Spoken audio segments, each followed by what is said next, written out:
মন বুঝতে গেছিলেন।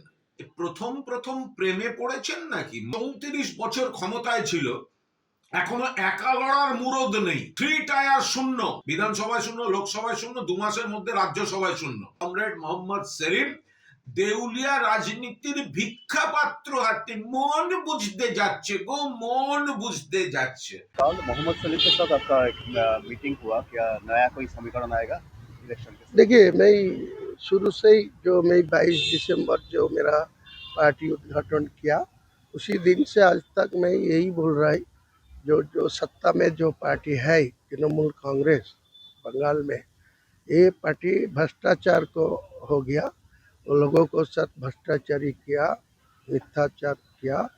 ये पार्टी को हटाना चाहिए, बंगाल को बचाना चाहिए।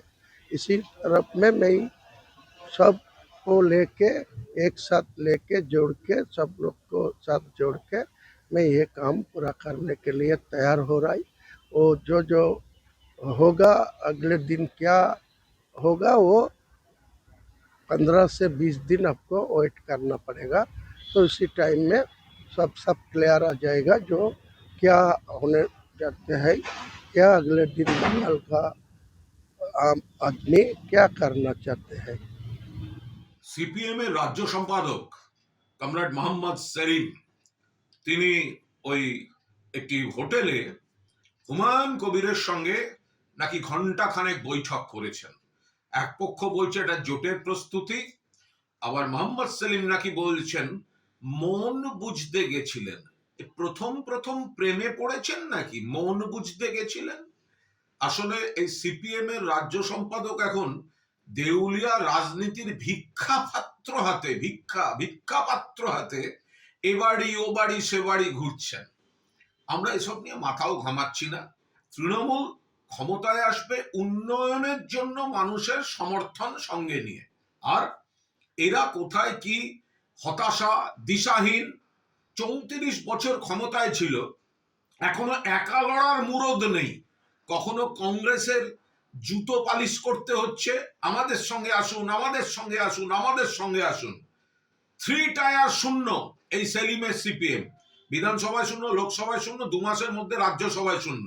আর দেউলিয়া রাজনীতির ভিক্ষা পাত্র হাতে বাড়ি বাড়ি যাচ্ছেন, হুমায়ুন কবিরের কাছে গেছেন। হুমায়ুন কবিরকে এ বিষয়ে আমি কোনো মন্তব্যই করব না। উনি কোণঠাসা অবস্থায় আছেন, উনি তো চাইবেন কেউ না কেউ আসুন, উনি তো প্রকাশ্যে বলছেন।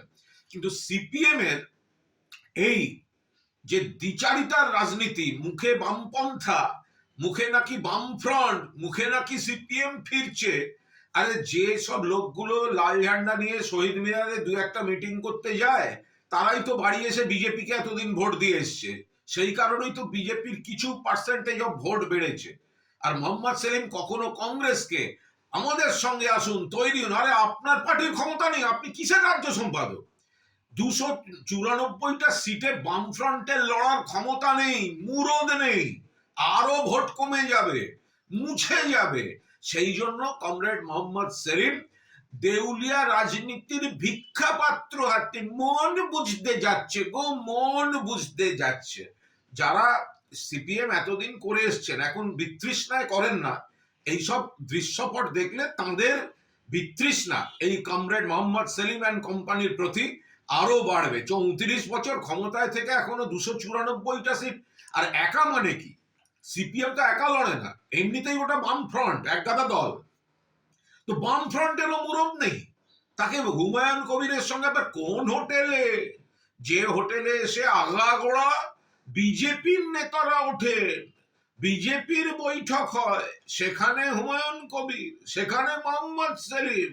ফলে এই গোটা জিনিসটার মধ্যে একটা প্রচ্ছন্ন সুতোর টান অন্যদিকের আছে। আর এই সমস্ত অতৃপ্ত আত্মাগুলোকে এক টেবিলে বসে চা খাইয়ে কিছু বিভ্রান্তি ছড়াবার চেষ্টা করছে। পেছনে বিজেপি কিনা সেটাও খোঁজ নেওয়া দরকার।